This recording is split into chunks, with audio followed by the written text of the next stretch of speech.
I'm in LA. I'm a public figure. I'm going on a press tour. Drew Barrymore and Stephen Colbert aren't going to call up Andrea's ex-girlfriend that, you know what I mean? Like, Yeah. so I'm by no stretch on that level of close intimacy Mm. that the people in Boulder, these extraordinary friends and exes of Andrea's. I mean, they had a weekly group that would Mm. Zoom to try and sort through doctor's appointments. Oh, It's really beautiful. another parallel between you and Andrea is that you both shared very vulnerable journeys and pains with a Mm-hmm. public audience and turned it into art. Mm-hmm.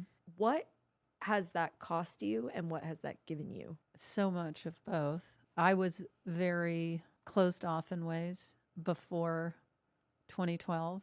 Nobody forced me to share my story, but I was like, I cannot just casually talk on stage. And I love stand up and I want to tell this story. And oh my God, am I going to do this? And I did it. And being so vulnerable and sick and losing my mother and my girlfriend, I broke up in the middle of it too. And I was just like, I lost everything, you Mm-hmm. know? And I lost so much, but I gained so much. It's that bittersweet thing of like, I lost my health and my mother and my girlfriend. So much darkness and loss can open the door to so many other things. And it's hard to say that you're grateful for those moments because you lost so much. If all of that hadn't happened, I wouldn't have Stephanie. I wouldn't have Max and Finn. Wow. I wouldn't have the health that I'm pretty sure I have. You know, I've had to kind of sort through after sharing so much. What do I share now? I thought I had to share everything all the time after that. As the years have gone by, I've been like, I'm not going to share this. Mm. Or like Stephanie will say, I feel like that's just for us. You know, Yeah. that's again that thing where I go, she's right. That is just for us. Whereas before I'd be like, yeah. And then yeah, like, who knows what's flying out of my mouth? It's humbling to lose your health. Mm.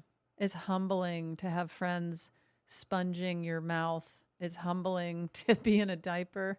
It's humbling. It's Yeah. so humbling. And it's also like, Yeah. and then you come through it and it's like, man, I have a slightly different perspective now. There's a really interesting duality in that. It really forces you to have a lot of gratitude looking at life that way. And like your losses eventually bring you to things that are great that you have. But that's You hope, but it you doesn't hope, yeah. always mean like when I was going through that in 2012. I don't know if you're familiar with Ira Glass from This American Life. He said, "You know what you've gone through, and that all of that stuff happened to me in a 4-month period of time. I had pneumonia, I had an intestinal disease, and I had invasive cancer. My mother tripped and hit her head and died, and my girlfriend and I broke up in 4 months."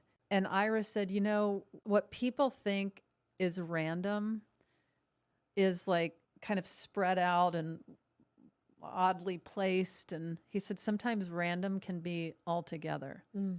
And he said, that's equally as random, is when it all Wow. hits at the same time. That's random. That's so random. Yeah. I mean, you can't help but feel like you're never going to get out of that hole when you have 3 illnesses. You're always in a wheelchair. You're hospitalized again. You're in another surgery. You're at your mother's funeral.